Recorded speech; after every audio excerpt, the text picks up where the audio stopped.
शामली की सरशादी लाल sugar mill पर बकाया किसानों के 213 करोड़ रुपए के भुगतान की मांग को लेकर चल रहे 15 दिनों से एडीएम ने मिल और किसानों के बीच मध्यस्थता कराकर धरना समाप्त कराया।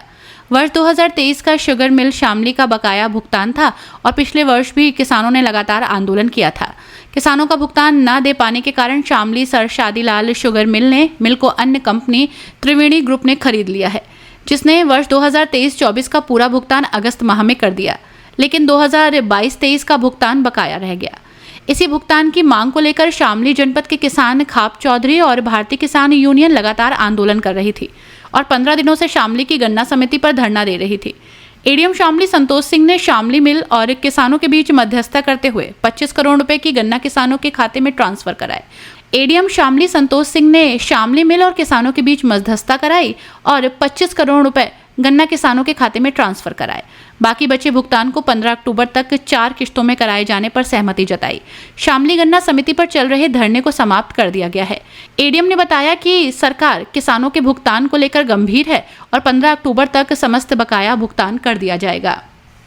से सोसाइटी में किसानों को धरना चल रहा था बकाया गन्ना भुगतान के लिए, तो सर आपने रात आश्वासन दिया, क्या पूरा मामला है सर?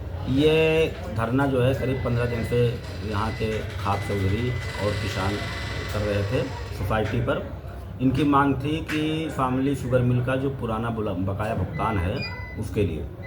इस बारे में मुझे ये बात कहनी है कि ये पिछले साल भी धरना हुआ था, बहुत बड़ा धरना हुआ था सरशादी लाल शुगर मिल के खिलाफ, और उनका बकाया पिछले करीब 8-10 साल का बैकलॉग होता जा रहा था, वो 200 करोड़ के ऊपर का था। लेकिन इस शर्त पर बातें फिर उनसे तय हुई थी कि नए सत्र का वो कंटिन्यू 14 डेज पर जो नियमानुसार भुगतान करेंगे और पुराना भुगतान सत्र समाप्ति के बाद में अन्य सोर्सेज से देंगे। और ऐसी स्थिति में वो नहीं दे पाए और उनको फिर मिल एक ग्रुप को बेचना पड़ा।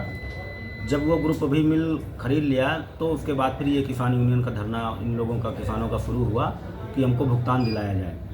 इनकी अब ओनरशिप ट्रांसफ़र हो चुकी है और इन्होंने जो करंट सत्र का था उसका अगस्त में भुगतान कर दिया, और जो पुराना बकाया भुगतान 213 करोड़ का था उसका पहली किस्त उन्होंने कल जारी करा दी 25 करोड़ की, और बाकी का ये तय हुआ है कि 15 अक्टूबर तक 4 किस्तों में, ये समान किस्तों में पूरा भुगतान कर देंगे।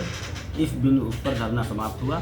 हमारा उद्देश्य यही है प्रशासन का इसमें कि किसानों को जो उनका बकाया है, उनके गन्ने का मूल्य है, वो ड्यू शेड्यूल पर मिले और मिल पर भी अंदर धरना ना हो, ये भी रोकना था।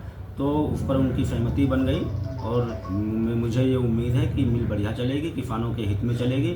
और ये बहुत दिनों के बाद में इस तरह की चीज़ हुई कि शामली शुगर मिल के अच्छे दिन आए हुए। मैं सभी किसानों को भी मतलब इस पर उनको बकाया पुराना मिल रहा है, इसकी बधाई देता हूं। हर न्यूज अपडेट के लिए डिस्क्रिप्शन बॉक्स में दिए हुए लिंक से ज्वाइन करें रॉयल बुलेटिन का व्हाट्सएप ग्रुप और पाएं हर खबर सबसे पहले अपने व्हाट्सएप पर। अपने आसपास की खबरों के लिए सब्सक्राइब करें रॉयल बुलेटिन और इस वीडियो पर कमेंट के जरिए अपनी राय देना ना भूलें।